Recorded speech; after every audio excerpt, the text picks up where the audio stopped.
Shall we do meditation? Are you going to be using the TV? Only after meditation. Okay.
Pratarasmarami hridisam spuradatmatattvam satchit sukham paramahamsa gatim turiyam yat swapna jagara sushuptam abaiti nityam tad brahma nishkalamaham nacha bhuta sangaha. Om Namasteastu Bhagavan Vishveshwaraya Mahadevaya Triambakaya Tripurantakaya Trikalagnikalaya Kalagnirudraya Neelakanthaya Mrityunjayaya Sarveshwaraya Sadashivaya Shriman Mahadevaya Namaha.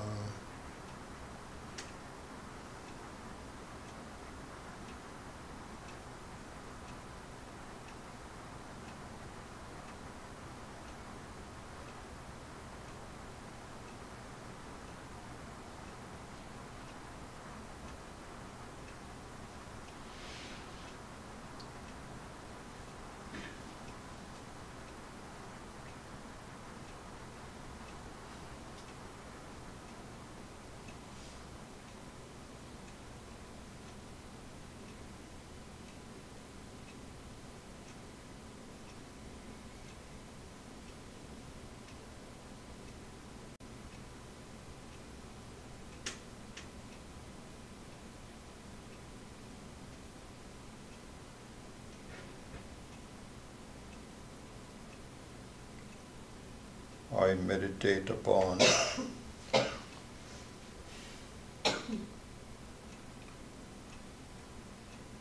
the teaching of the Shastras, the words of Parameshwara, in the form of what is called Pratibimbavada.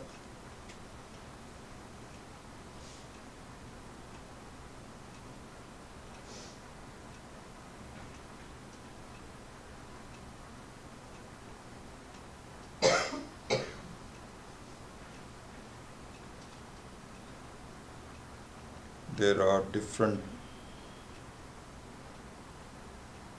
methods of understanding the truth about ourselves. Today we will focus on Pratibimbavada.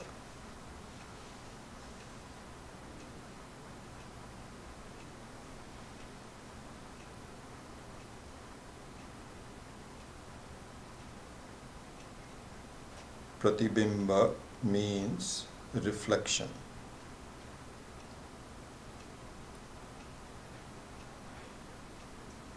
A reflection upon a person, a reflection of the person. So the person is Bimba in this manner of explanation, Bimba, and Pratibimba is the reflection.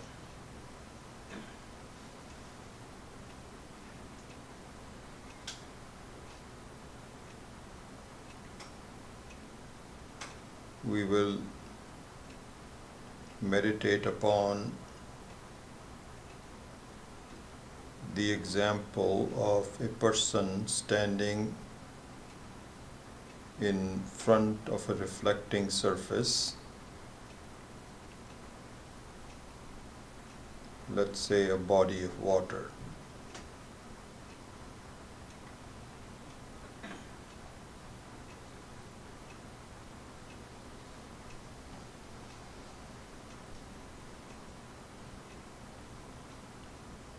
The first thing I look upon is the similarity.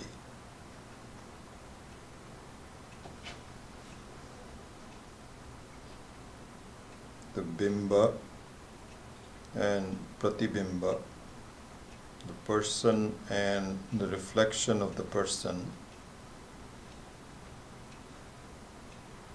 look very alike.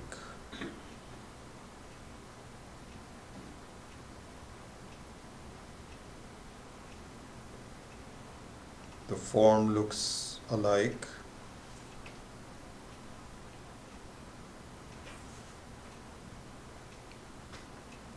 and if the person moves, the movement of the reflection follows.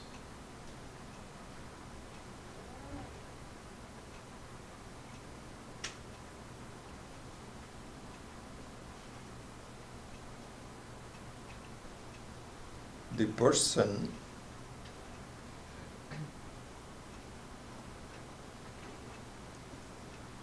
is independent.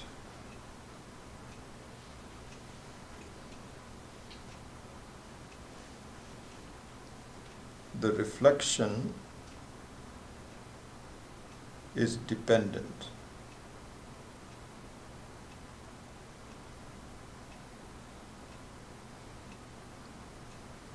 The person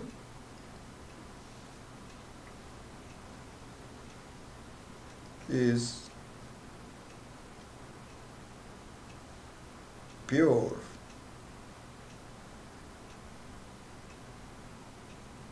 The reflection is impure.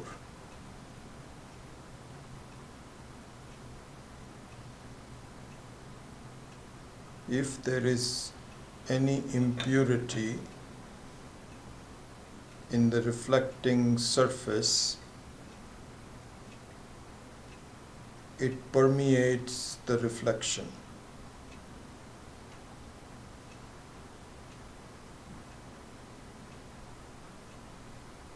The reflection may be almost as pure as the person,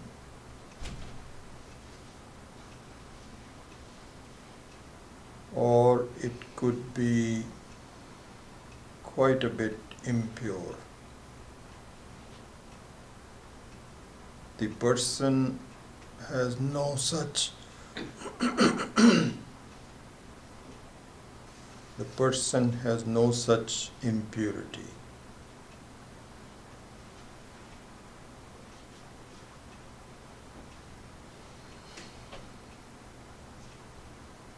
The person is the reflection can be.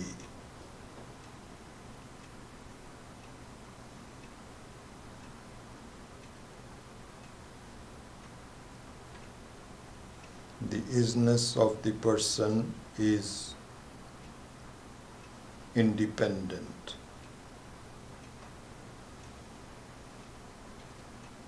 The isness of the reflection is dependent. It can be, it may not be. It all depends upon the reflecting surface.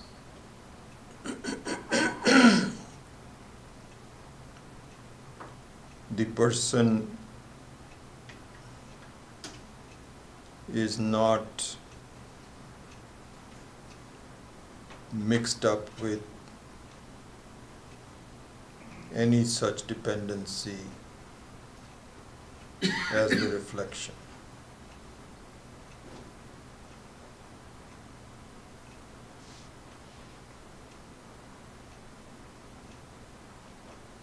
If this is clear, we can now move on to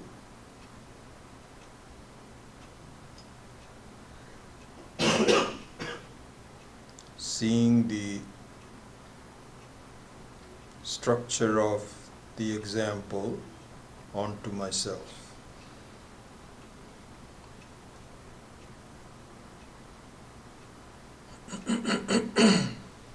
The Shastra says, please meditate on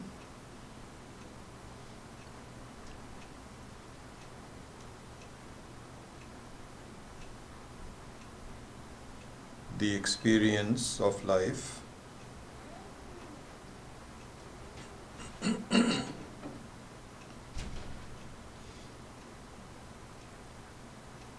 see that the life's experience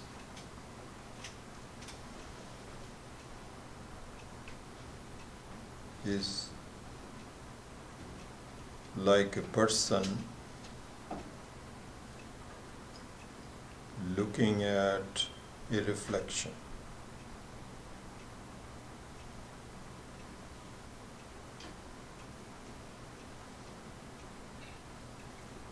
You, the person,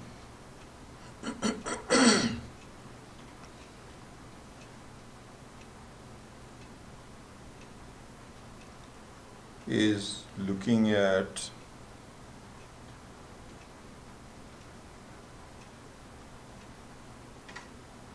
your reflection.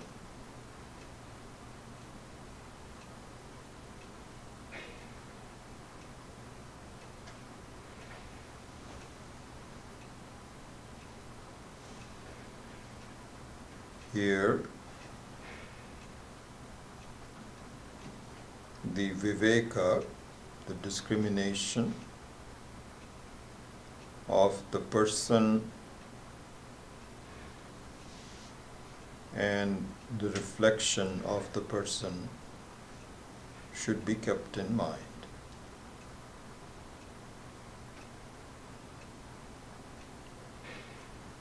The person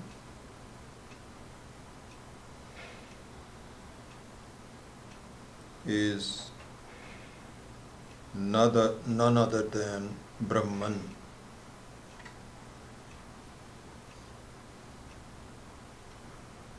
The Sakshi.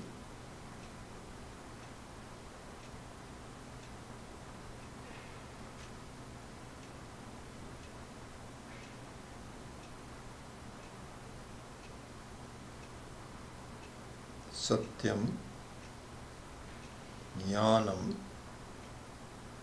Anantam.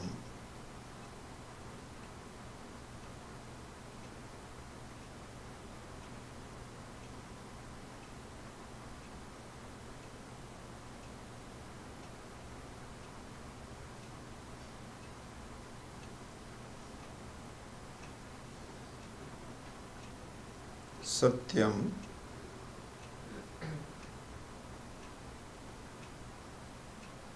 meaning it always is.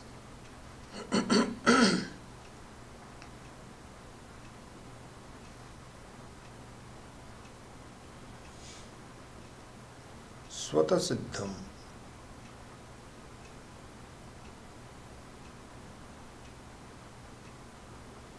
It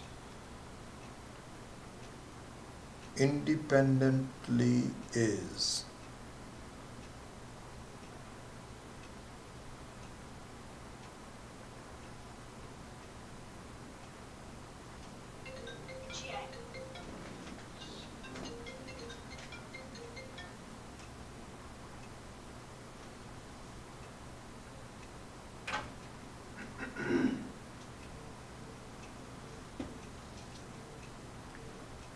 like a person in front of a mirror or a body of water, it independently is, regardless of the reflection. Similarly, Atma or Brahman, one and the same, two words to describe the same Vastu, the Sakshi, is independent of the reflection.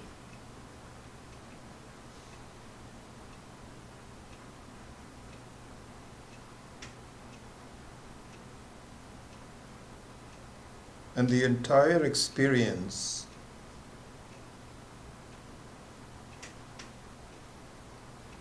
starting with the jiva,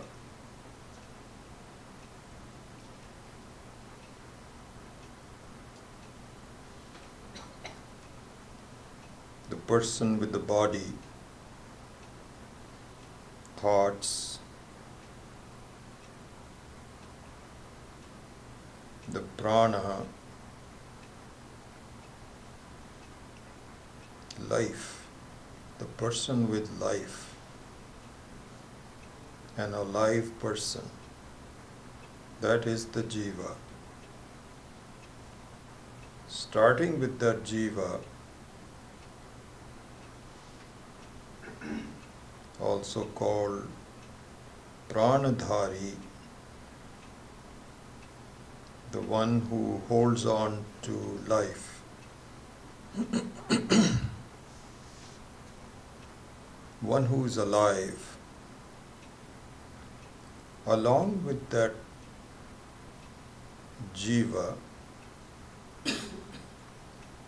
and all the external experiences, the internal experience consisting of the ahankara of the jiva, I am a jiva, the series of thoughts, and the external experience. This is what is happening to me. I'm hearing sounds. I'm feeling heat or cold. Memories, everything. This entire set of experiences, both internal and external, is the reflection.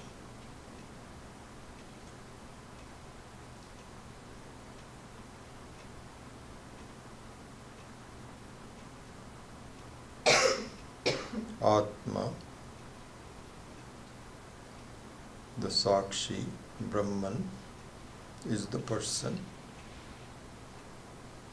and Jiva and the changing set of experiences that the Jiva undergoes is the reflection.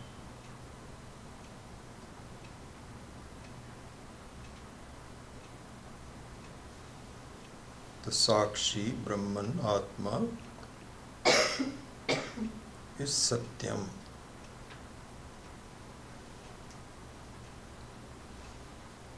Meaning Swatasiddham. It is independently is. It independently is.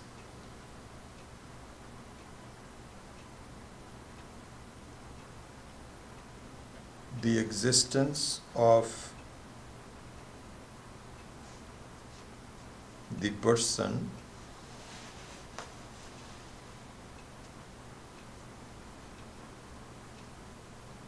is not dependent on anything. It just is by itself.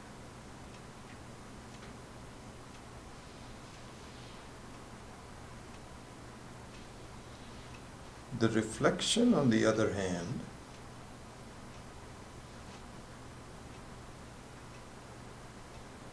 and we will give another name to the reflection, personality.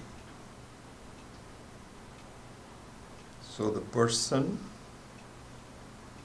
and the personality, the person and the reflection.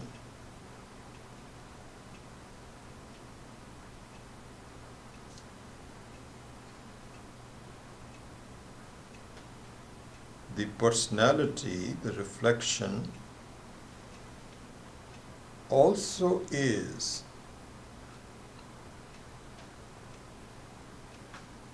like a reflection is, but the isness of the reflection, the personality, is changing, dependent.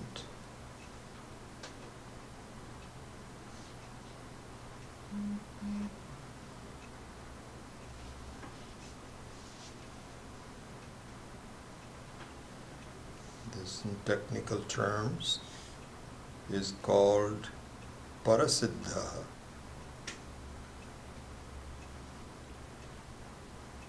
The person is swatasiddha, independently there,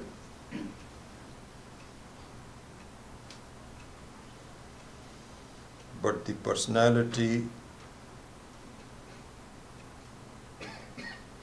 the reflection, is only dependently there. See the distinction clearly in your mind. Do this viveka.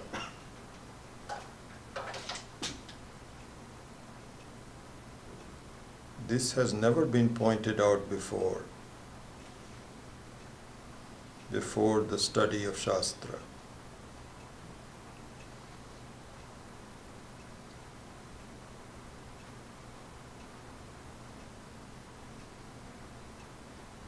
But see the distinction.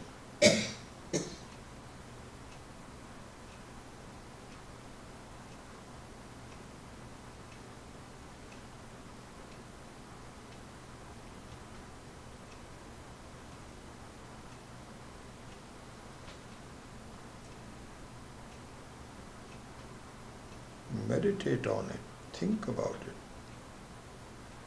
make it into a habit.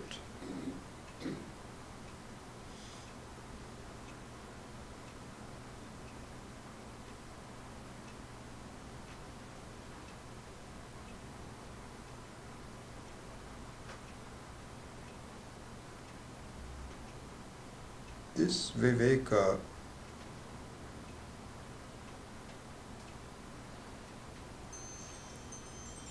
between the person and the personality, the person and the reflection, also applies to knowledge, jnanam, satyam, jnanam.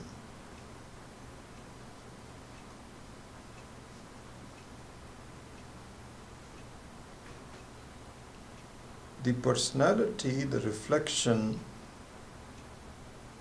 is also in the form of knowledge.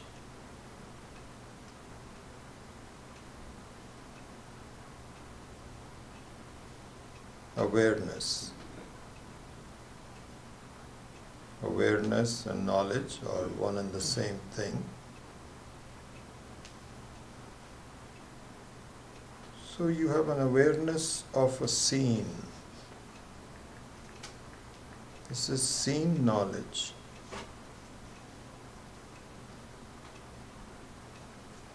of a room knowledge. So see that the reflection along with its existence also enjoys awareness.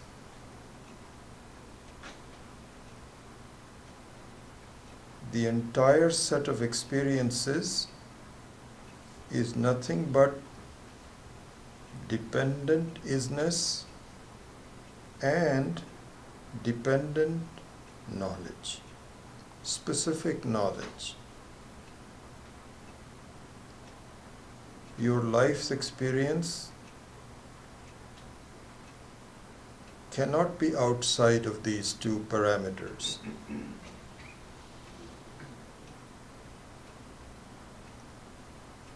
Again, in terms of knowledge, see the viveka between the person, the sakshi,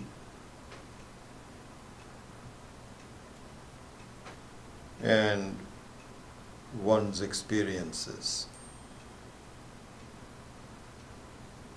As we saw, the experiences, the personality, the reflection is dependent knowledge, changing, dependent on a number of things.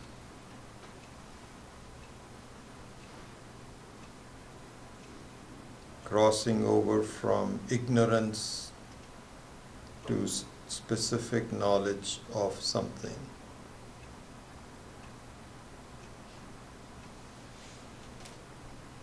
But the person is pure knowledge.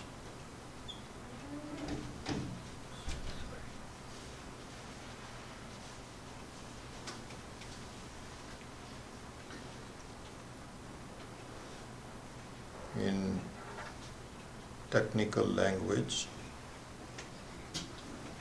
the satyam is swatasiddha,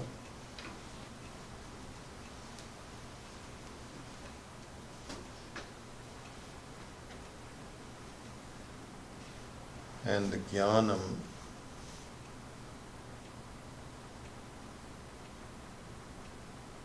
is swayambhu.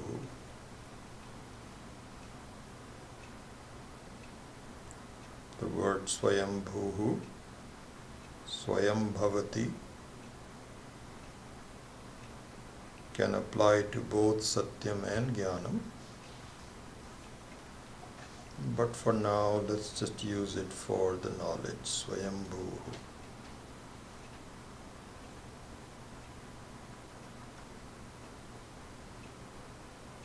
You can see it in terms of your own experience.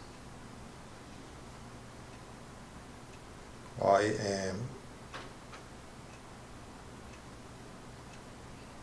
I know. Your nature is I am,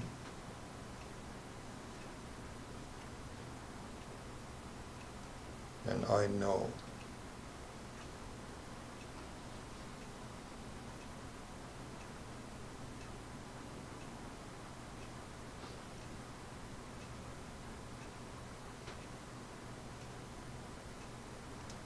Briefly, in terms of the third aspect,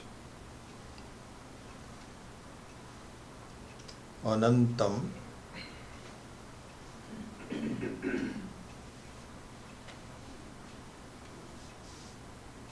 the nature of the person is anantam.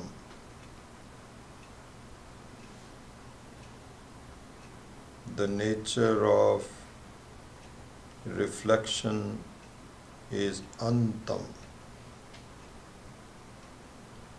is limited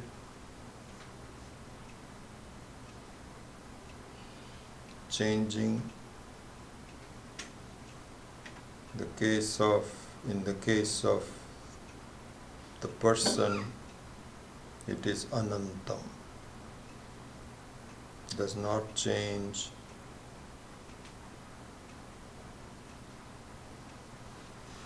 The very concept of limitation is not there. There's no relevance to it. Like Akasha, you cannot say how big is Akasha. That doesn't apply. Similarly to the Sakshi,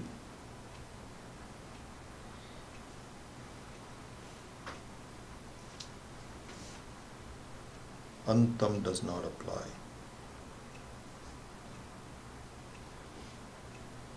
Now,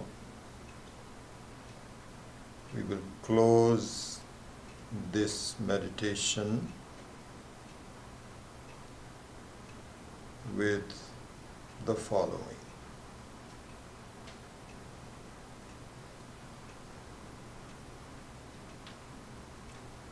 The meditation on the person, the Sakshi, can and should be done in terms of your experiences. Just think about it. When you see a reflection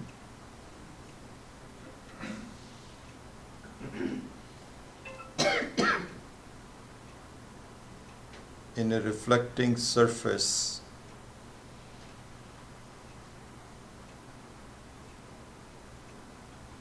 what does it mean? It means you are there.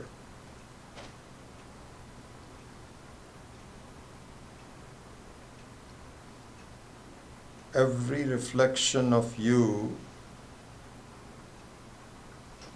points to your existence.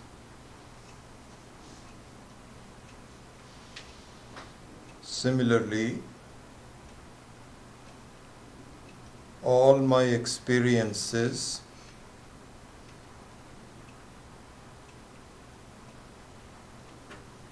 point to you as the Sakshi.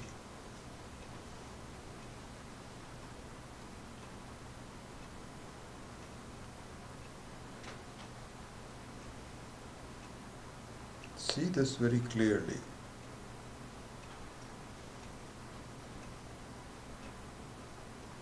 My life's experiences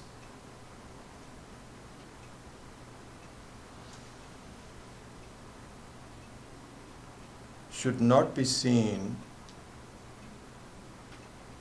as limiting to me, unpleasant,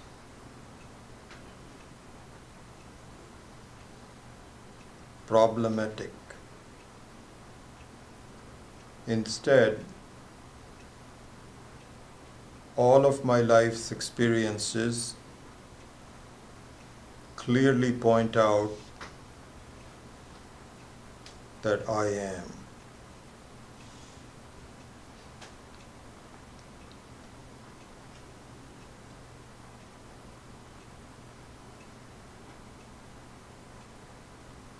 This is the purpose and the structure of Pratibimbavada. These are the elements of the meditation. Perhaps the best way to meditate. You can start it in a controlled fashion, with your eyes closed and so on. But this is a beautiful meditation which can and should be done by viewing all of your experiences in the manner that we have described.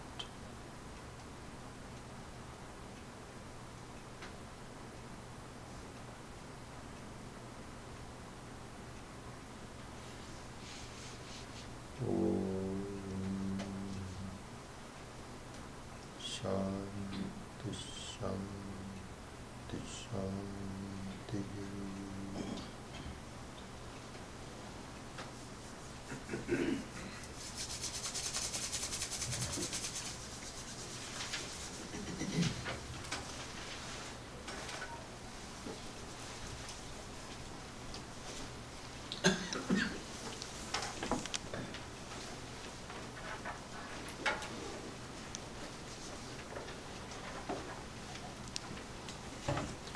Om Shruti Smriti Purananam Alayam Karunalayam Namami Bhagavat Padam Shankaram Loka Shankaram Shankaram Shankaracharyam Keshavam Badarayanam Sutra Bhashya Kritau Vande Bhagavantau Punah Punaha Ishvaro Gururatmeti Murti Bheda Vibhagine Yomavat Dehaya Dakshinamurtaye Namaha Gukarastvandakaro Vai Yukarastvanivartakaha Andakara Nirodhitvat Gururitya Vidhiyate Sada Shiva Samarambham Shankaracharya Madhyamam Asmadacharya Paryantam Vande Guru Paramparam.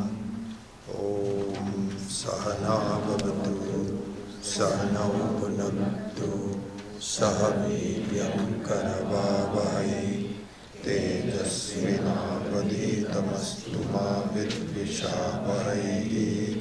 Om Shanti Shanti Shanti. Let's chant all the verses of the Upanishad starting with verse number 1. We will actually work on verse number 8 today, but just from the standpoint of the completion, let's just start from 1 through 12, all the 12 verses. So you can just follow after me. Om Ityetadakshara idagum sarvam. Om Ityetadakshara idagum sarvam. Tasyo upavyakyanam. Tasyo upavyakyanam. Bhutam bhavat bhavishyatiti. Bhutam bhavat bhavishyatiti. Sarvam omkara eva. Sarvam omkara eva. Yacchanyat trikalatitam. Tadapyonkara eva. Sarvagum hyetat brahma. Ayamatma brahma. Soyamatma chatushpat. Jagritasthano bahish pragyaha. Saptang ekona vimshati mukhaha. Sthulabhuk vaishvanaraha prathama padaha. Swapnasthano antah pragyaha. Saptang ekona vimshati mukhaha. Prabhibhukta taijaso dvaitiya pada. Prabhibhikta taijaso dvitiya padaha. Prabhibhikta bhukta taijaso dvitiya padaha. Yatra supto na kanchana kamam. Yatra supto na kanchana kamayate. न कंचन स्वप्नं पश्यति तत् सुषुप्तं न कंचन स्वप्नं पश्यति तत् सुषुप्तस्थान एकीभूतः प्रज्ञान घन एव आनंदमयः ह्यानंदभुक् चेतो मुखः प्राज्ञः तृतीयपादः ह्यनानन्दभुक् चेतो मुखः प्राज्ञः तृतीयपादः एषा सर्वेश्वरः एषा सर्वज्ञः एषा अन्तर्यामी एष योनिः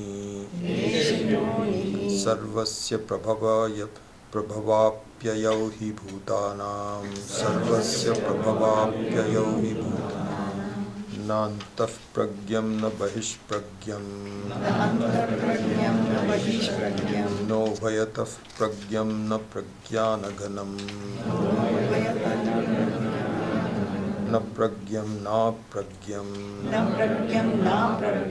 अदृष्टमव्यवहार्यम् अग्राह्यमलक्षणम् अचिन्त्यमप्यपदेश्यम् एकात्मप्रत्ययसारम् प्रपञ्चोपशमं शान्तम् शिवमद्वैतम् चतुर्थं मन्यन्ते स आत्मा स विज्ञेयः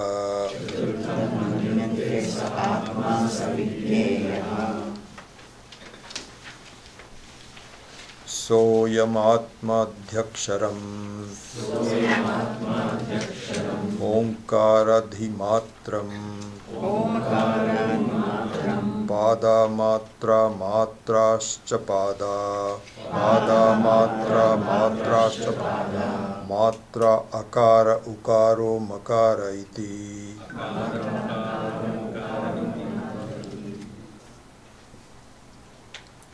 जागृतस्थानो वैश्वानरः अकारः प्रथमा मात्रा आप्तेरादिमत्वात् आप्नोति ह वै सर्वान् कामान् आदिश्च भवति य एवं वेद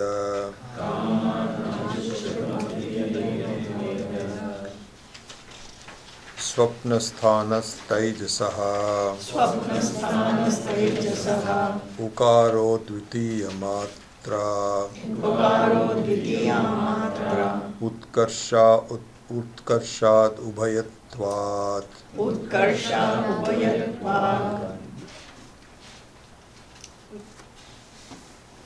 उत्कर्ष उदवत् I don't know, I have to see where these rights and these would be. द्वयोत्कर्षति ह वै द्वयोत्कर्षति ह वै ज्ञानसन्ततिं समानश्च भवति न अस्य ब्रह्मवित्कुले भवति य एवं वेद सुषुप्तस्थान प्राज्ञः मकारस्तृतीय मात्रा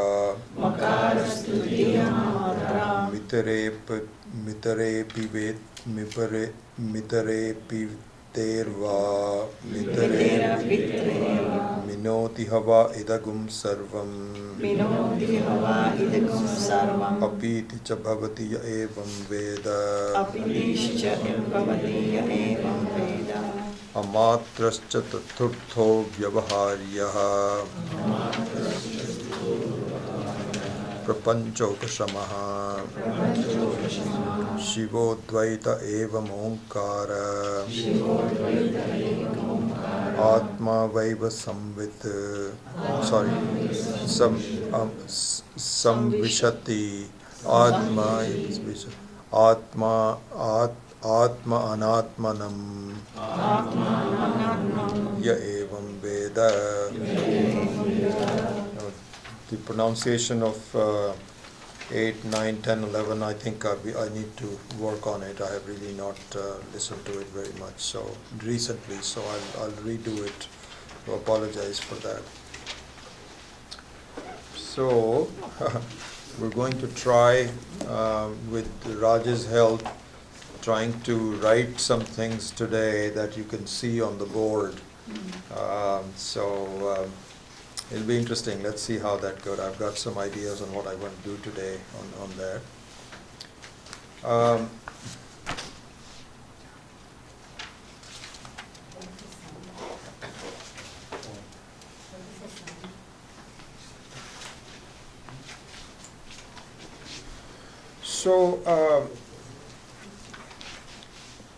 With Karika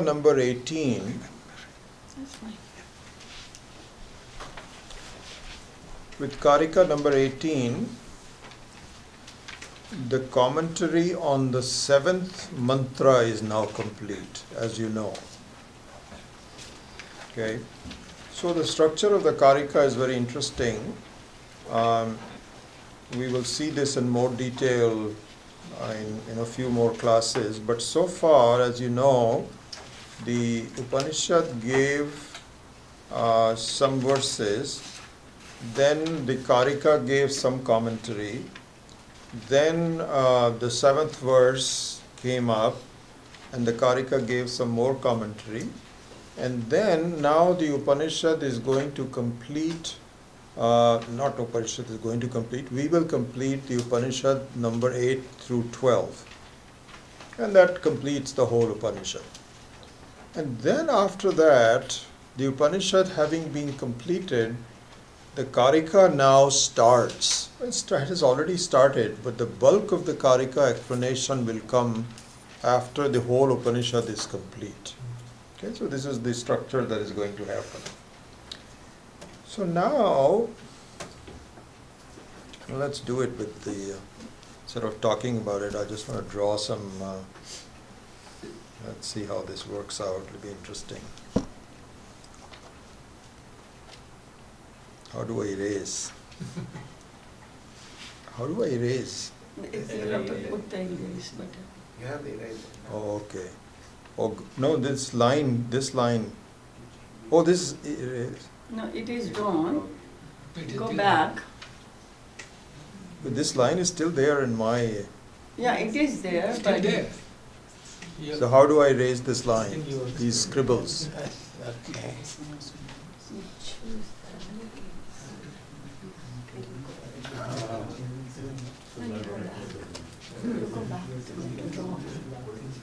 you have to go back to draw. Yeah. Okay, let's go. There is Okay, so Yeah. this is the erase, okay? That one? Yeah. Click on that and now Yeah, go and then back. just go like that. There you go. I And then you see. pick a pen. Okay. Then you have to pick a pen. The yeah. thick pen I can Sure, use? sure. Huh? Oh, good. Okay. All right. Thank you. I'm still learning on this. It'll be interesting. Bear with us. So, please make a note of the following through this picture.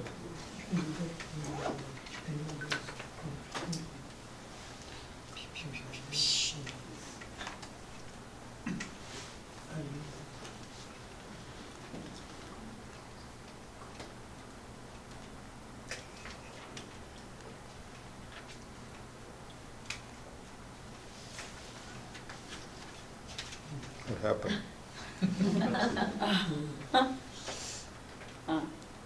What am I doing? Anyway, forgive my handwriting. I'll try to do it better. So, two verses of the Upanishads were given, where the first one is what is called Omkara Vichara. Omkara Vichara means that it focuses on Om. So it's interesting, the word Omkara, the Kara means like, you know, when you say in English the word, So the the is kara. So when you say the word ma or m, the word m, so that will be called m-kara. So when you say omkara, it means the word om. There is no such thing as omkara, but there is something called om.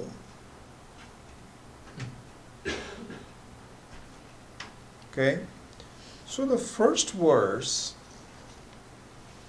was to describe the word om. The second verse is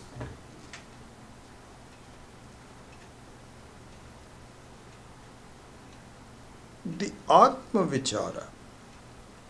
First word is Om Vichara and the second word is Atma Vichara. So Atma Vichara means I, the thinking about I, me.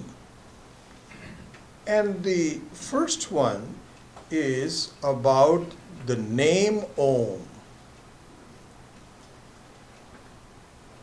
So in the introduction of the 8th verse, okay, so let me now go to the introduction of the 8th verse, and here Swami Maheswaranji has followed, Swami Maheswaranji follows the Shankara Bhashya and also the Anandagiri Tika. So this book that I have from the Rishikesh Ashram has both of them. We studied this in great detail. So it has 3 levels. One is the leave aside the Karika, I'm just talking about the Upanishad. So it has the Upanishad verses, it has the Shankara Bhashya, and it also has the Anandagiri Tika on the Shankara Bhashya. And so then there is a Hindi translation for all of this which combines it. So Swami Maheswaranji follows this very accurately. So in doing so, in the structure of the verse number 1 and 2, I just want to give you the overall picture. He now goes to the introduction given by Anandagiri Tika. Anandagiri.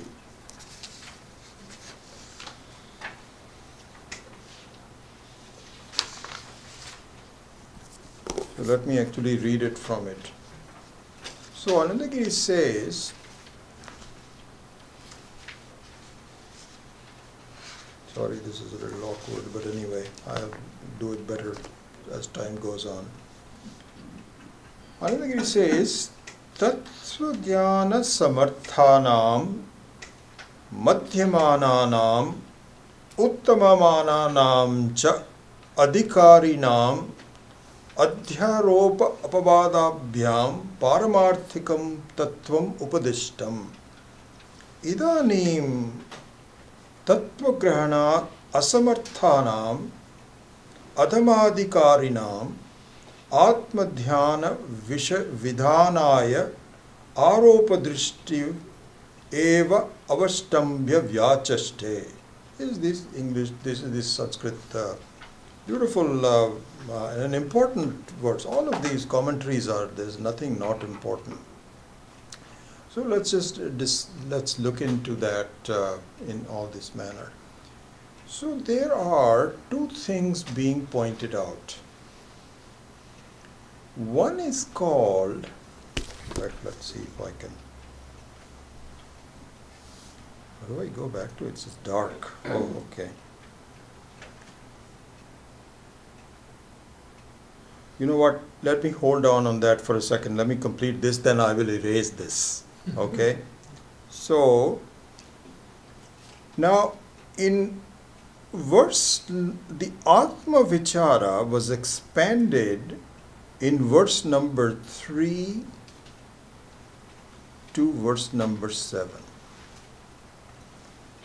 So the verse number 2 was the introduction of Atma Vichara, and we have now completed the more detailed explanation of Atma Vichara through verse number 3 to 7, ending with, as you know, na antah pragyam, na bahash pragyam, na ubhayatav pragyam, na pragyana ghanam, all of those kinds of things is now was done through what is called Atma Vichara. Now, verse number 8 through verse number 12 will be Omkara Vichara again. So we enter into the Omkara Vichara. Okay? And in fact, I'll go back to the Anandagiri Tika in just in a second, but let me go to Shankara Bhashya first.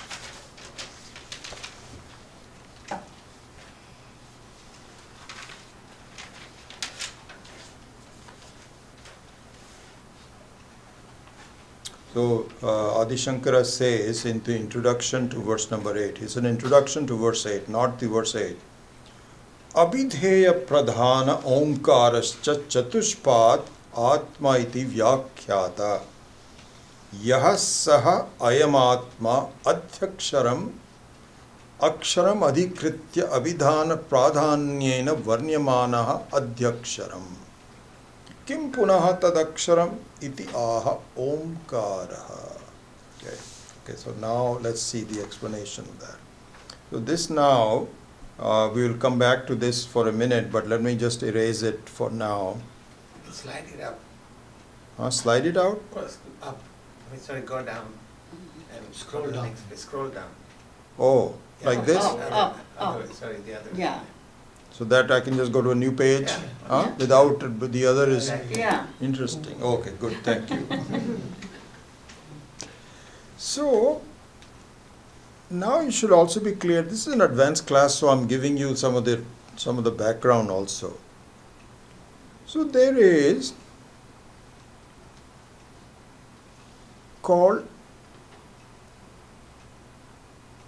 Abhidhana and Abhidheya. These are the two words. Another is what is called Nama and Nami.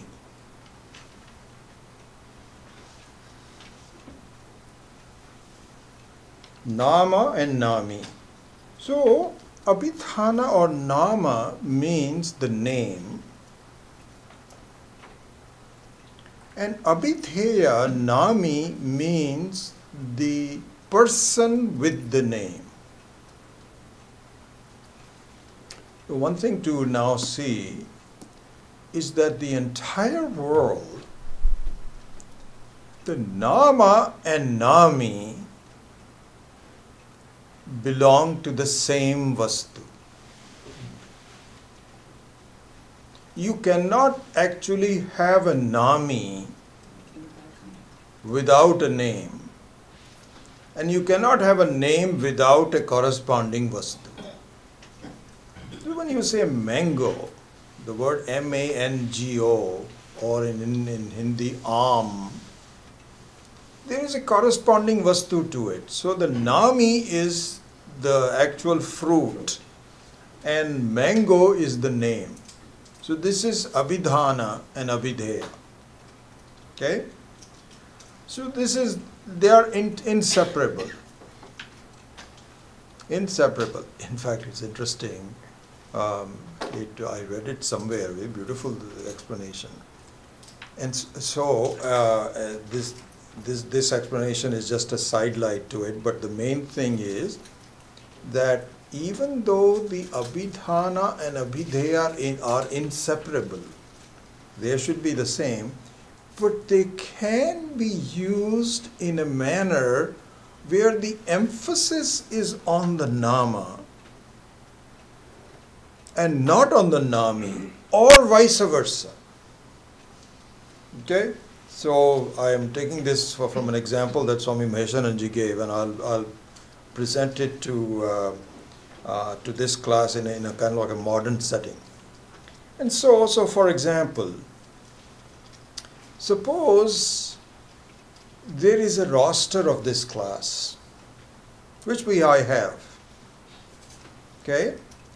Now, you may be sitting there, it's very possible, this is a real example, and your name is not there on the roster.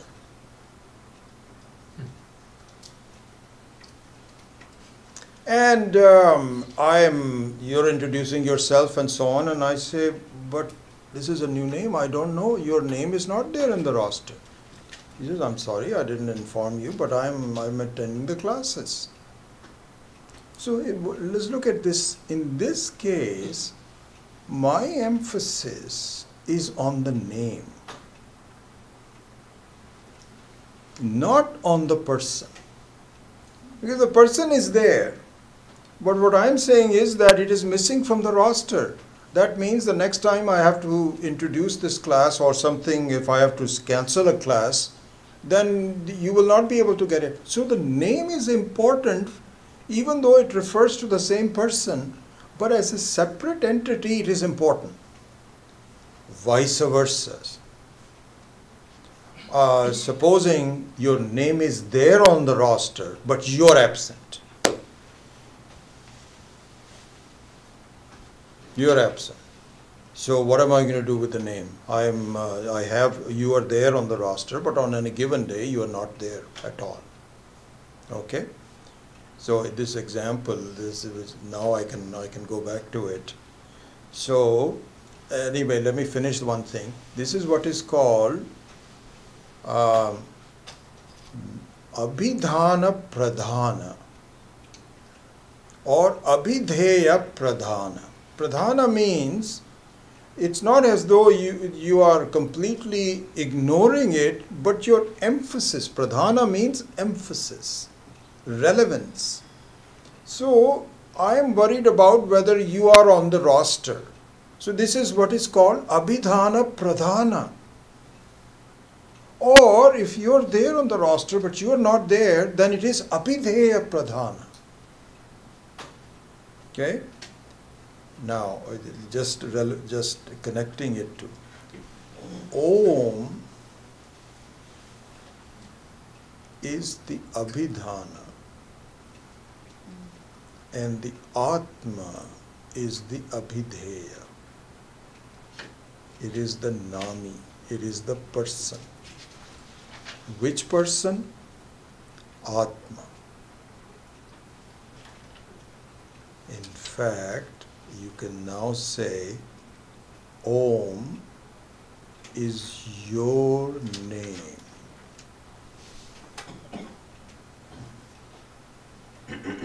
See, this is interesting. So, as a jiva, you have a certain name that was given to you by your parents and, so on and so forth. That's a name given to you. And that limits itself to this life. You had a certain name in the previous life, we don't know what it is. It's gone, been forgotten. In this life you have a certain name. So the jiva's name, nama, is the name. Atma has a name which is not limited. And in fact, there is only one Atma. All of us should have the name Om. In fact, not should have it, it is there, but we don't know it.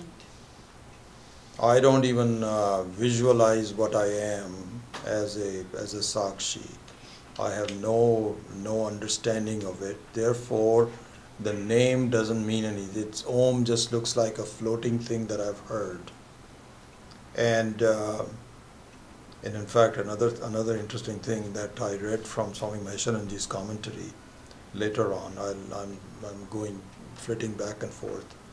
He says the word Om is internal to you, not external to you. And the Shastra also says, and I'm also learning in some of this. I just read this recently. I did not know this before. It should not be a figure outside that you worship.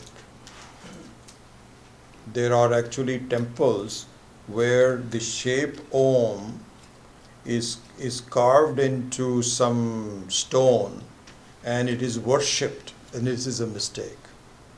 Why is it the case? This is interesting, another thing. Shivalinga is the external version of Om.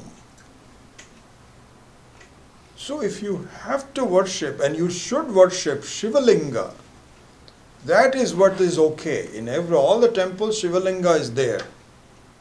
But the shape Om as an external thing should not be used.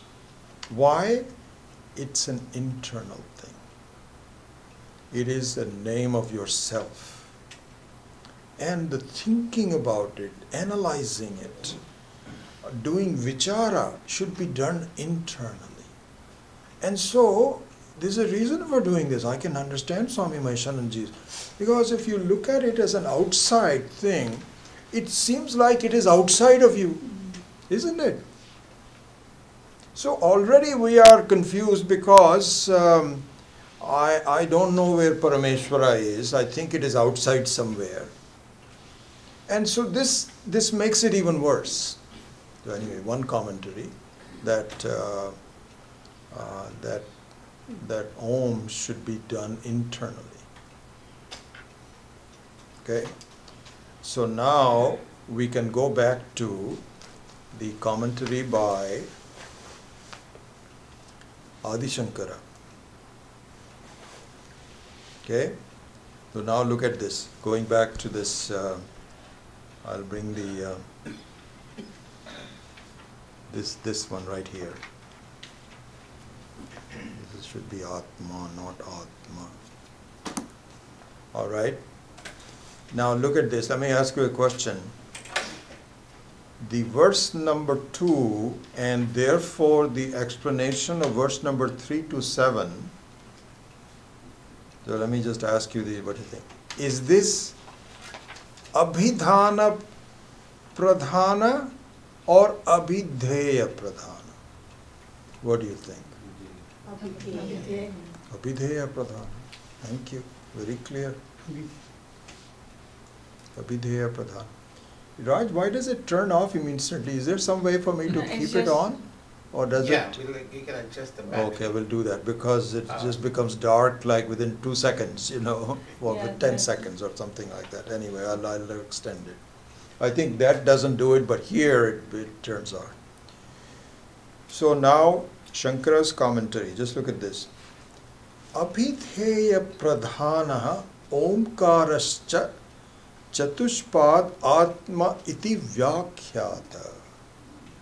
Means that I have already, not I, but the commentary on this, verse number 3 to 7, and of course introduced by verse number 2, was done for Abhidheya Pradhana. Means that we have gone in through a detailed explanation of what Atma is. And we have gone through several classes on that. So na antah pragya, na bahish pragya, and then, the avyavaharyam, achintyam, ekatma pratyayasaram, the very nature of the Atma, how it takes on different, experiences, yet remaining unchanging. Experiences because of the reflection, as we saw in the meditation, and the reality which doesn't change at all, in and through all the reflection. So it's just like in the parlance of what we did in the meditation, that you are the same person, but the reflecting surface keeps changing. And so the view of yourself through the reflecting surface also keeps on changing. Sometimes it is a dream reflecting surface. Sometimes it is a Jagrat reflecting surface. So the reflections all keep changing, but you remain the same. So this was already described. This is what he's saying. Abhidheya pradhana omkarascha chatushpad atma iti vyakhata. Now, saha ayam atma adhyaksharam akshara adhikritya. So now he goes to the verse number 8.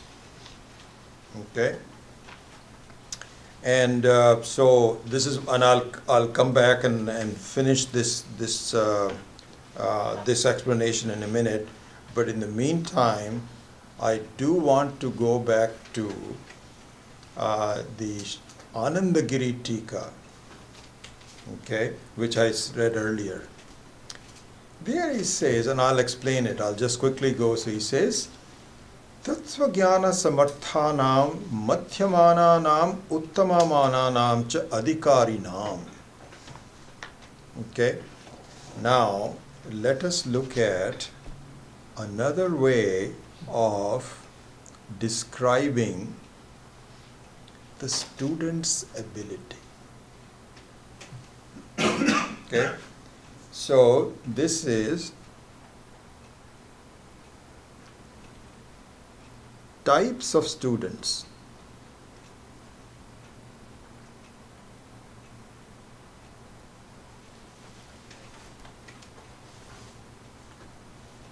One is Uttama Adhikari. Adhikari means one that has an adhikara. Adhikara means a right. Adhikari is a very interesting term. So, for example, if you go to the railway stations in India, notice it sometime. If you're just walking around the platform and the train hasn't come, just look at the titles of the various rooms. One of the rooms will say Adhikari. Adhikari means officer. No, this is not meant for other people. It's not the karmakari, karyakari, but adhikari. So adhikari means an officer. A qualified person is called adhikari. Very simple thing is, so here, Uttama adhikari means, like for example, supposing there is a class on advanced physics, then the adhikari is the one who has already finished all of the courses. This is called Uttama adhikari, means that he is very well qualified. Then the second one is Madhyama adhikari.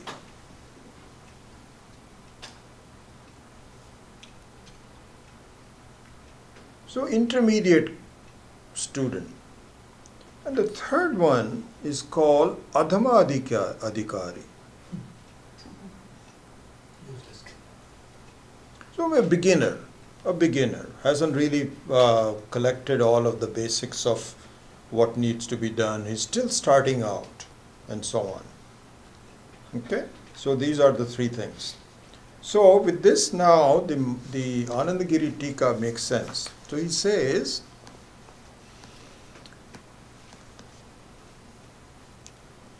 Tattva Jnana Samarthanam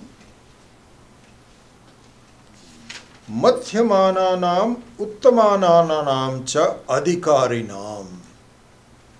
So he says, these two, Uttama and Madhyama, the direct teaching is given. Okay, is being given, has been given, and will continue to be given. However, and in fact, I think I need to sort of describe this in some more manner before this gets completed, but I'll complete it. The third type means not quite ready for the direct upadesha. And so you have to prepare the person And the preparation is from the standpoint of simply learning and not meditating yet, just repeating. Just repeating. So Swami Maheshanji had given this example. He says that supposing there is a class on arithmetic and the teacher is explaining the area under a circle. And there is a formula. There is a formula, there is an explanation. Even before the formula, there is an explanation. How do you calculate the area, etc., etc. The person says, this is too much for me. I can't really do this. So how am I completely lost? He says, no. This is all from Swamiji's book. And so Swamiji says that, no. The teacher is, you cannot do that. So you'd have to say, okay, for you, just remember pi r squared.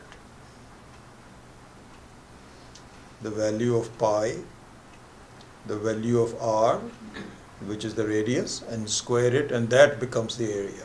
And how it is derived and how that could be, you don't know. But you just take this, you just take r, and from the radius you can describe what the area is. This is called just for the Adhama Adhikari.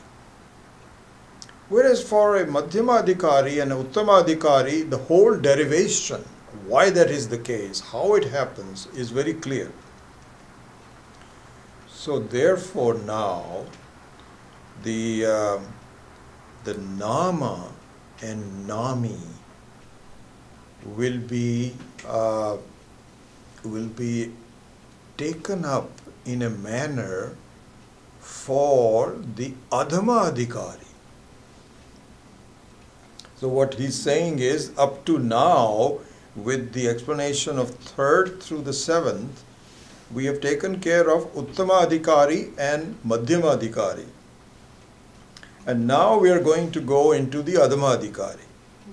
Suspend this for a minute. Now let me go into Swami Maheshananji's chart on how these 3 Adhikaris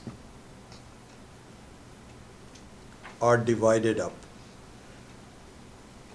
Okay, so this is the Uttama Adhikari, this is Madhyama Adhikari, this is Adhama Adhikari. Okay, so here this is introduction to the knowledge. This column is introduction to the knowledge. This right column is the retention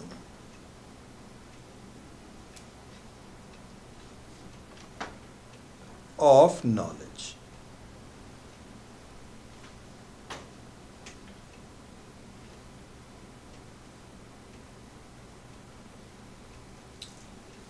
In Hindi he says pakad, and we'll go into this in more detail. Pakad means to grasp it. To grasp it. The jnanam is the introduction. You know the fundamentals. But to grasp it, what do you mean by grasping it? We will see all of that in our life. How will it be applied in terms of a grasping? But at least understand the structure. So the structure is 2 columns, knowledge and the grasping, the retention of the knowledge towards in your life. So let's go from the Adhama. In Adhama, even the knowledge is not clear. You talk about Atma and Anatma and Maya and Mithya, how the falseness is superimposed upon this. People say, this is too much. Can you just give me something simple? What do I just want to do? Om Namah Shivaya and do some puja and so on and so forth. But he says, don't you want to learn the basics of it? He says, it is very confusing to me. Okay, I'm not ready for it. So it's not as though anybody is stupid or anything like that. In the stage of our life, because this has been going on for a number of years, I'm not quite ready for it. I just want to do some simple things, okay? Fine, that's okay. This is where I will bring back this the example given by Swami Maheshananji at one time. He said, you know, it's very interesting. In many cases, the nama is even more important than the nami. This is directly applied to Rama and Krishna.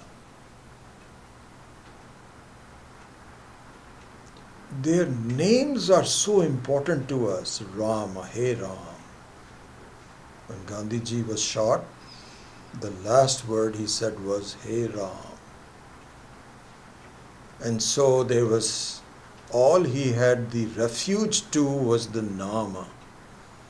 The Rama, as we know, as the avatara of Vishnu, is gone. He took an avatara and he's gone. But the name stands, remains. And even though the two are intricate, Rama is there as a Vishnu, is still there. But really speaking, not in the particular form, I can't see him. It's not as though he is going to be visible to us. I would have had to be in Ayodhya. In Milpitas, he's not there, but the name is there. The name is there. Anyway, that's just, that was an example that I remembered it from. Going back to this chart, in the Adhama Adhikari, both of these are blank. In the Madhyama Adhikari, the knowledge is there, but the retention of knowledge is not there. Not there. Because it looks like, you know, we have talked about this, you know, over and over again. But here even the knowledge also sometimes is not complete, as we discussed it in more detail in the Tuesday night class. Remember, if those of you that are in the Tuesday night class, we talked about verse number 54, where Anusandhanam was used. So, Shravanam also means a complete understanding of Tatparya Nishchaya. Just one single, one class doesn't do it. But again and again looking to it, is this what you mean? Is this what you mean? It is called Shravanam. And so for a Madhyama Adhikari, he is there. That much you can, it might take a little time for us to understand, but we know it. But then, the moment you start your life and so on, the lessons of the Jnanam are lost. You are, it is kind of like, in the parlance of Swami Maheshananji, you kind of, you briefly grasped it. But your ability to hold on to it is lost. And you sink back into the sea of samsara. This is the case of the Madhyama Adhikari. In the case of Uttama Adhikari, both of them are there. The person just lacked a structure of thinking, but so much work has been done in improving your mind and your attitudes through karma yoga and all of that, bhakti and so on and so forth, in the previous life. All of that's done in the previous life. That when you are exposed to the very structure of the knowledge,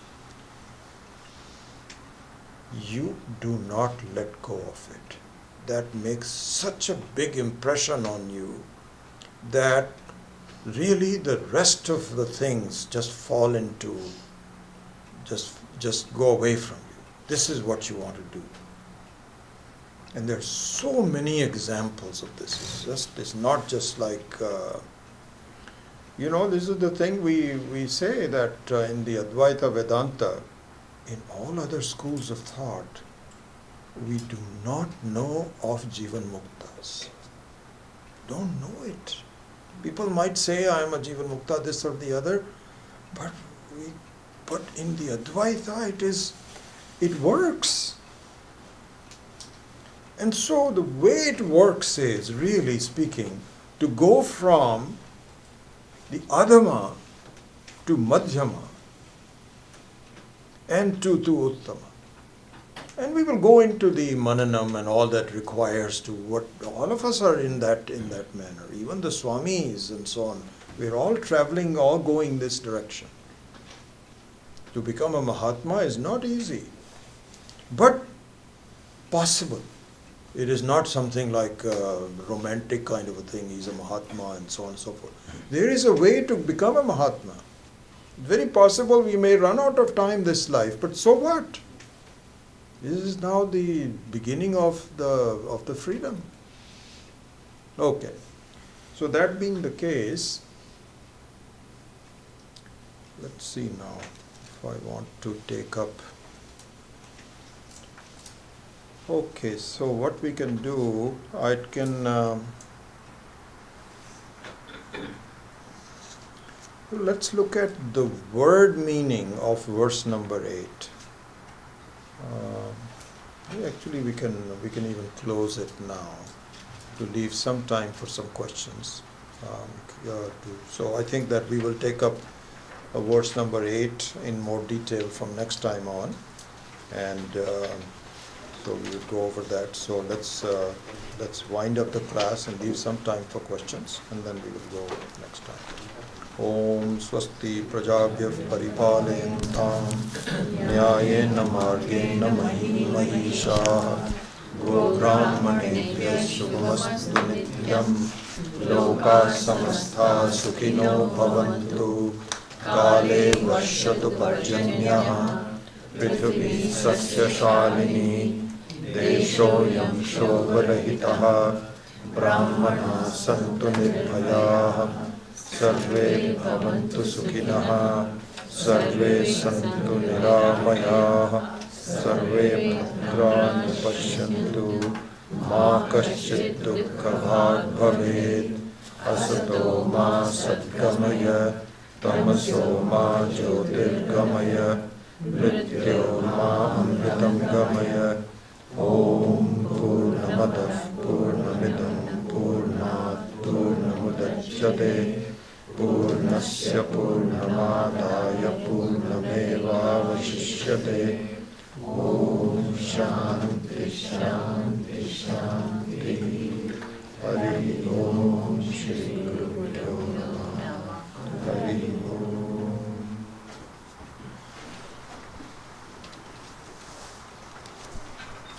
Time for some questions. Yeah, Vijayji, what does Karika means? Is Karika equivalent to Bhashya? Like No. So we've gone over this. So the entire, it's a very interesting thing. In the entire Vedanta Shastra, there's only one Karika, which is by Gaudapada. And Karika technically means that it is not an explanation of the Upanishad. So Bhashya is a explanation of the Upanishad. So Bhashya is constrained to take each word of the Upanishad and expand it and follow the structure of the Upanishad strictly. This is called Bhashya. Karika doesn't do that. So Karika gives the same vision as the Upanishad does. So here in the Gaudapada's Karika, it's not taking the structure of Taittiriya. Some aspects are brought in. It's as though it's like a parallel. It's a parallel kind of a thing. So the structure of the Mandukya is kept, but it is done an independent source of verses. So this is poetic verses also, independent verse based and expanding the vision of it in forms of explanation, but not word for word, which is Bhashya. So On a karika, will there be a tika or a Yes, tippani that or could a be. bhashya? This is exactly right. Karika, in fact, this is how we are doing, like Swami Maheshananji and all the other ones. They have written lots of different explanations of that. They bring in, like in Swamiji's case, the explanation of Adhama, Madhyama and so on. That is Swami Maheshananji's. Okay. You see, it So is that not is given in the equivalent to Karika. like a bhashya kind of. Right. Kind of. But the word bhashya is really only given to Shankara's commentary, Oh.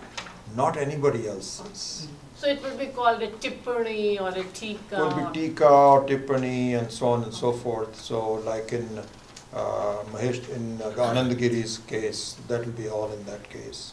Yeah. Yeah. So the other chapters of Mandukya, are they meant for the Adhama Adhikari then? Chapter No, 2?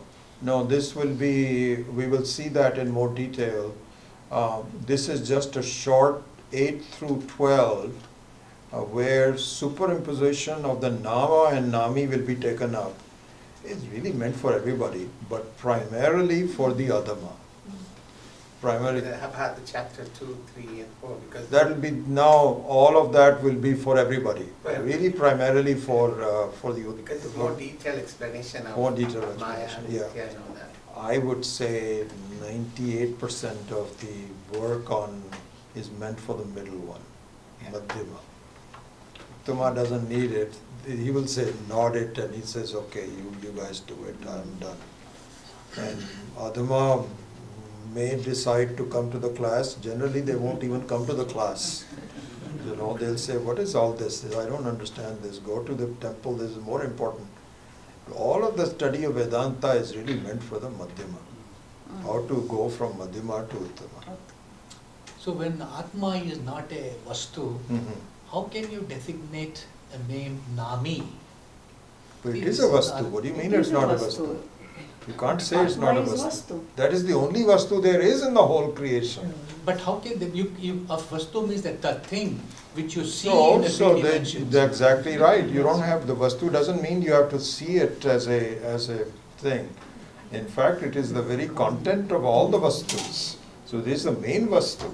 And that's why it is, Om also is my name, as the Vastu's name, Atma's name.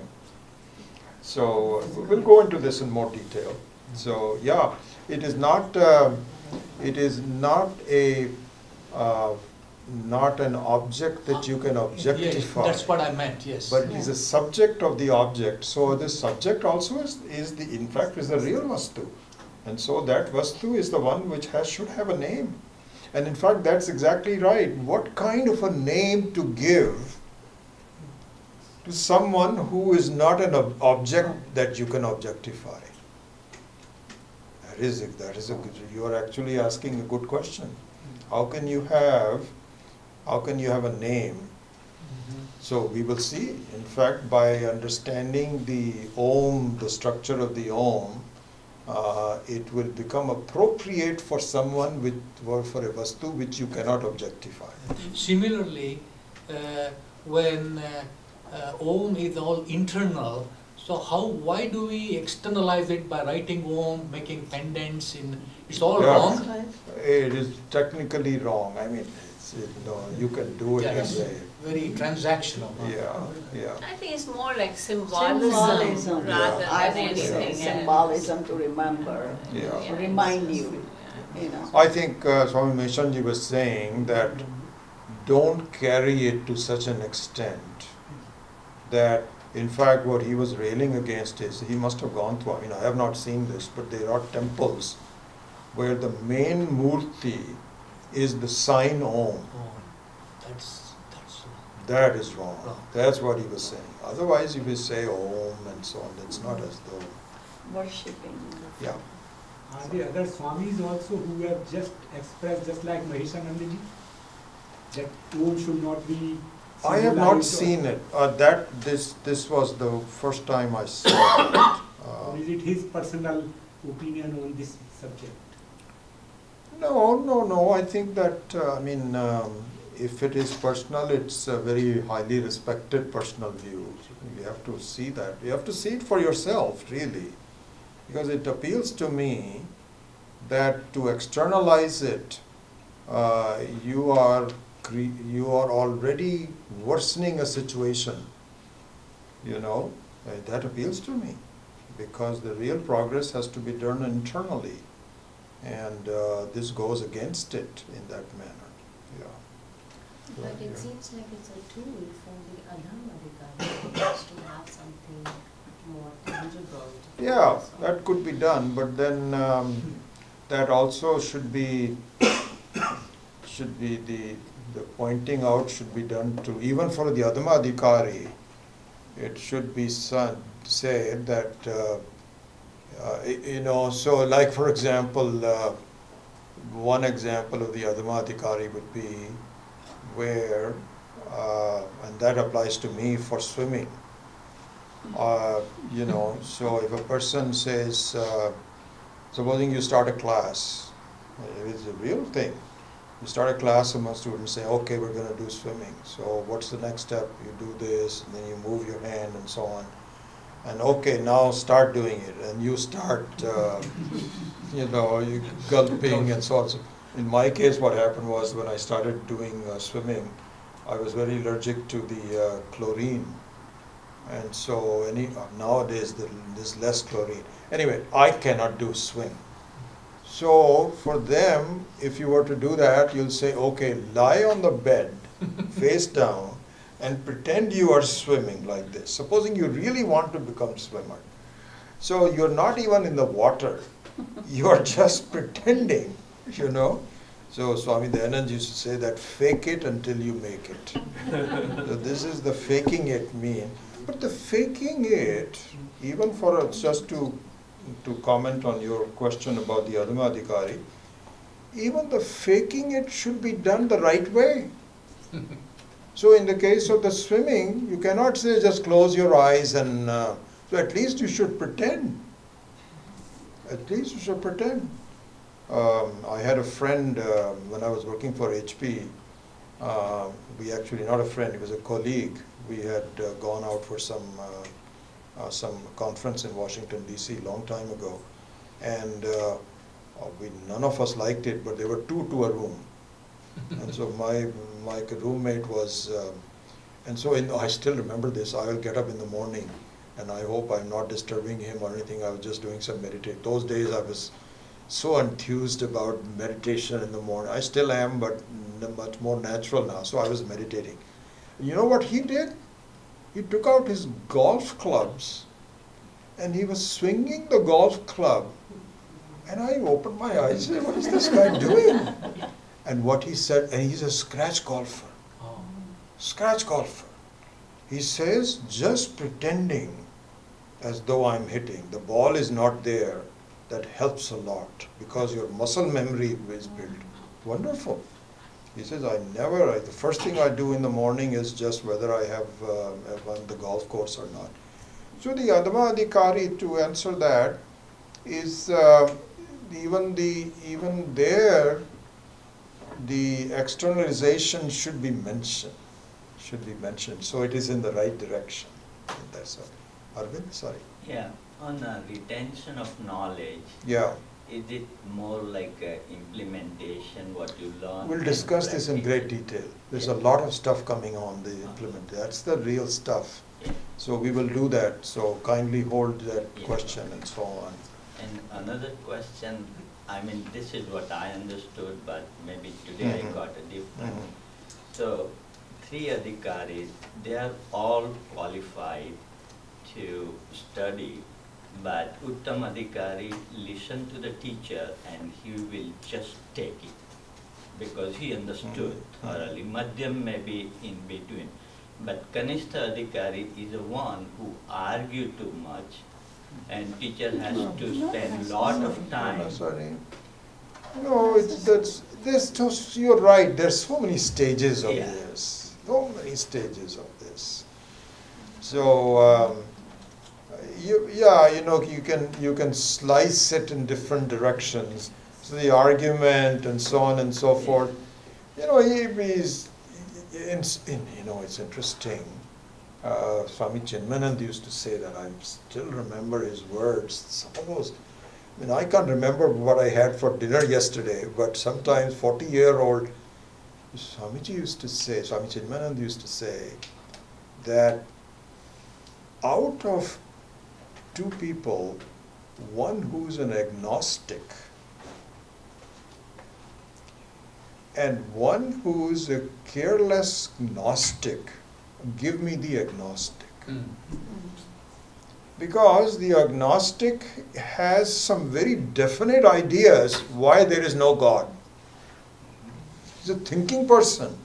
He's a wrong thoughts, but at least he's a thinking person. But if you have a person who says, do you believe in God? He says, yeah, I believe in God, but let me have some beef right now. Let me just have a hamburger. He doesn't care. What is the implication of meat, this, that, or the other? It doesn't matter. He says that's a dangerous person, very difficult. He says he does not seem to care at all. So going back to this, whether the person argues and so on and so forth, I think, I won't name them, but there's a couple of people here that, not in this class, but in some other classes, who come from a different background. And they have a certain way of explaining, and I do some correspondence with that person.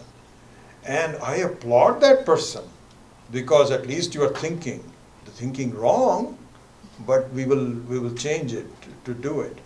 So I think the type of people that there are available, there are so many of them. It's very difficult to really do that. Which is Adama, who's not.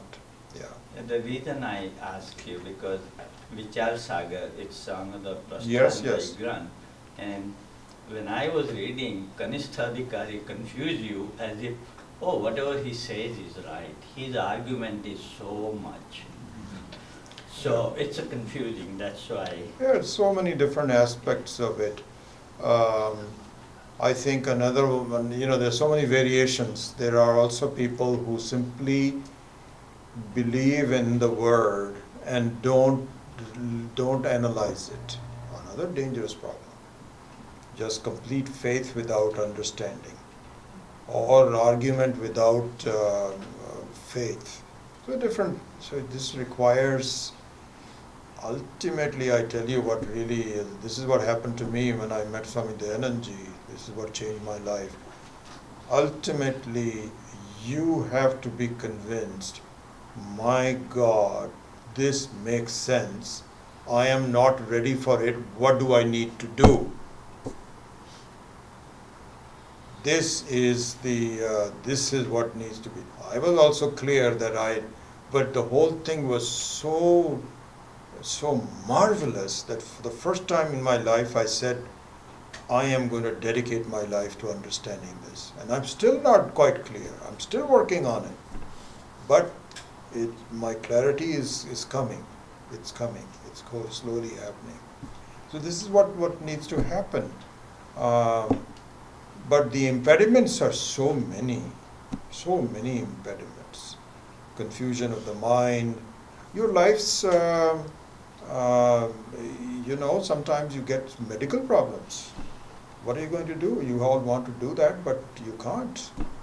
So everything has to really be there in a case. It's a long-term journey. It's not something that can be done. There was a hand back there, sorry, all the way in the back. You already answered my question. Oh, good. Sorry, we're talking into your time. You were going to meet with me, but maybe we'll have to postpone it. But anyway, ask your question. You were talking about Omkar. Yeah. So is it somehow said Omkar, Akar Swarup? Om is the Akar of the Atma? Yeah, so Om is it's the name for it's what is called Pratika. So there are two things. One is called Pratima and one is called Pratika. So Pratima is a form, right? And Pratika is the name.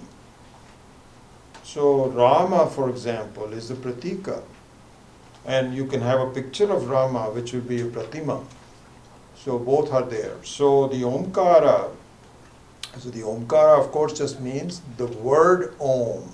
Omkara literally means in English the word Om. So the word Om means Om. So Om is a pratika for the Atma or Parameshwara, one and the same.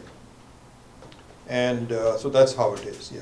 So when you meditate or think about it, then that sort of thought that we have found in the Mandukya Upanishad, when you recite it or you say it in your mind, that should come up, all that knowledge that you have about the Om.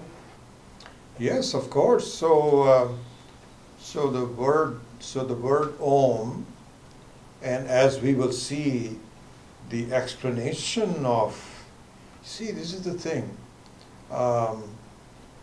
Swami Dayanand had explained this so well, so beautiful. Om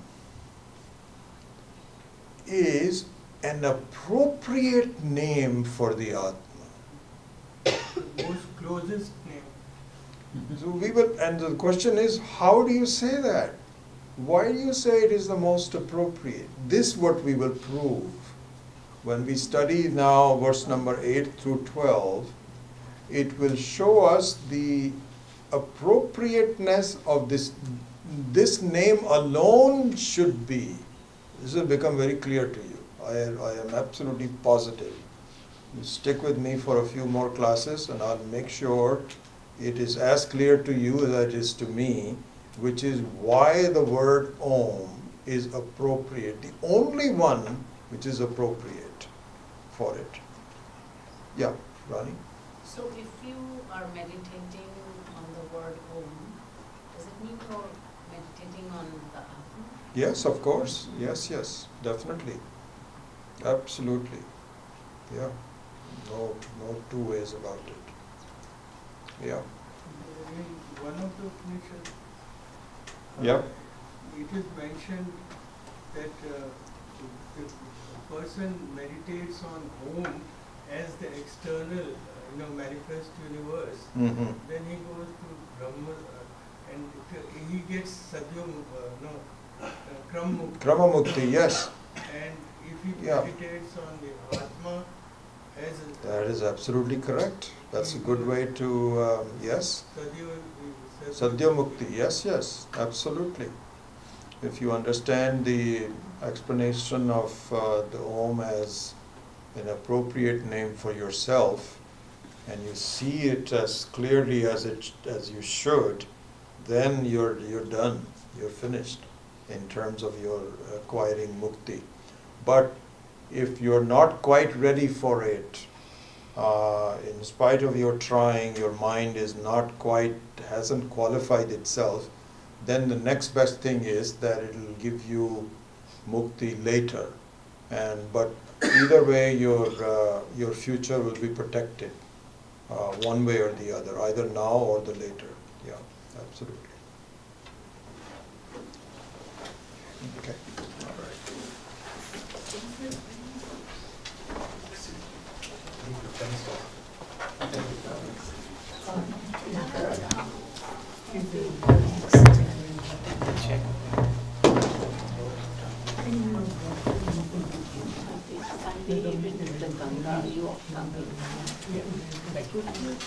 See the posters, because I don't think the commission has no back. That's these are the times.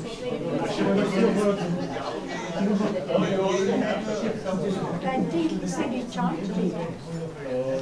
It's not the question of charging, this is very old and it's not battery, I suspect it.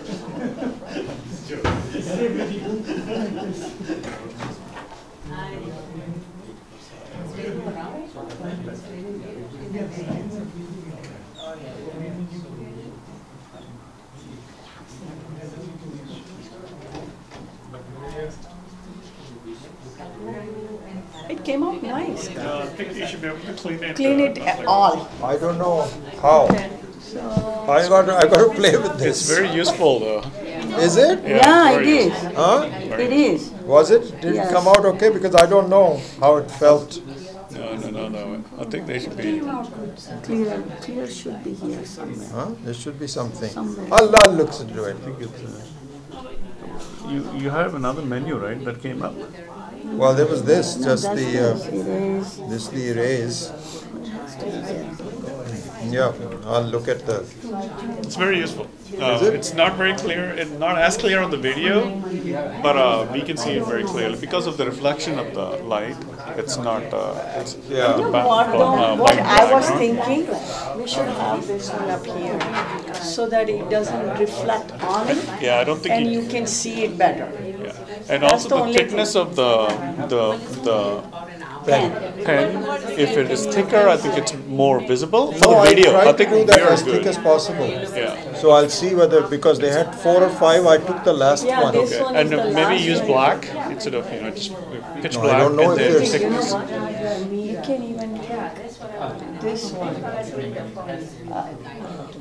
Okay, so if the colors could be Yeah, it's could be slightly- changed. Yeah, slightly. Yeah, I need to. Check out the video if you can. and then, Okay. We can see it in the class. Class is no problem. It's just the people watching it. But I think also this has to be here. Yeah, we'll. You know, it's interesting. I think that it's very possible Oh, we can use the screen. that the whole screen can be used by, you know, so whatever the connection is, if that can be That'd be given to very the good. screen, Yeah, then we are in a different league altogether. yeah, yeah. So I'll find out tomorrow actually, because I'm coming in for the rehearsal for the HCI, and I'll see how, because this is brand new, they've just Yeah. provided that. Okay, okay.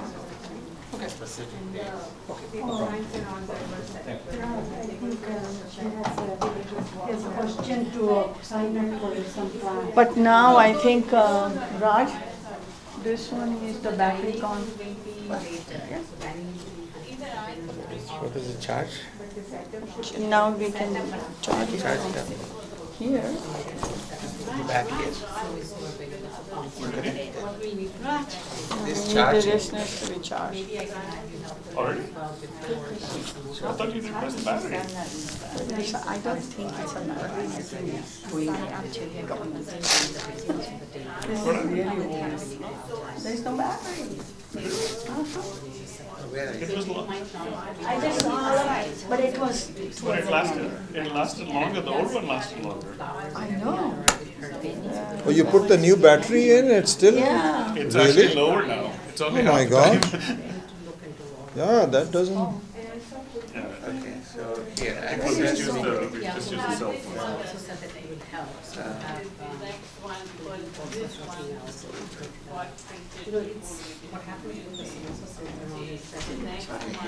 Bottom.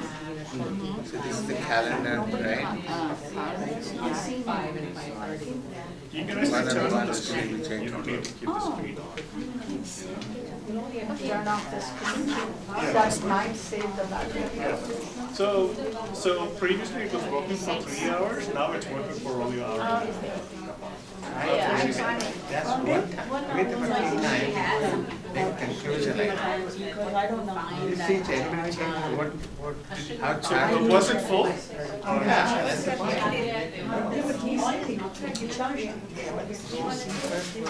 So is it turned off now? You didn't close it? Oh, the electric battery. Turn it off there. This thing here, class. Can you turn it off on the top? Press it down.